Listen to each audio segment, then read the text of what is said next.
السلام علیکم ناظرین، طارق بھائی محمدی صاحب ہمارے ساتھ موجود ہیں۔ سب سے آگے سوال کریں گے، خواب کے اندر انسان دیکھتا ہے کہ اندھیری سڑک ہے، اس کو دیکھتا ہے خواب کے اندر، یا اندھیری سڑک پر اکیلا چل رہا ہے، تنہا چل رہا ہے، اس کو خواب کے اندر دیکھنا کس چیز کی علامت ہے، کیا تعبیر ہے؟ آج ہم شیخ صاحب سے پوچھیں۔ ہاں وعلیکم السلام ورحمۃ اللہ وبرکاتہ۔ ان الحمد للہ نحمده ونستعینه ونستغفره، اما بعد فاعوذ باللہ من الشیطان الرجیم، بسم اللہ الرحمن الرحیم۔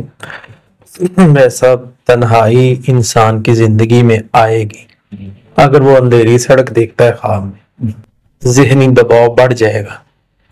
اسی طرح تیسری چیز یہ ہے کہ وہ کسی اہم فیصلے میں بے سمت ہو جائے گا، یعنی درست سمت نہیں چل سکے گا۔ جی اس کی زندگی کا کوئی وی آئی پی مسئلہ ہے، کوئی بیوٹیفل یا کوئی اہم مسئلہ ہے، یا اولاد کا، بیٹے کا، بیٹی کا، یا اس کے علاوہ کاروبار کا، جاب کا، تبادلے کا، تو اس سے فیصلہ غلط ہو جائے، اس سے اس کو پھر کل کو پشیمانی ہوگی، نقصان اٹھائے گا، وہ شرمندہ ہوگا اور ہر وقت بے بس رہے گا۔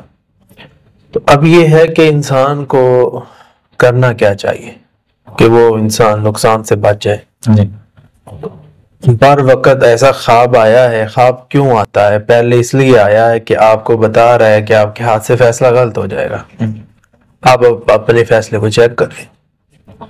پھر فیصلہ کرنا کیسے ہوتا ہے؟ اللہ کے نام پڑھے،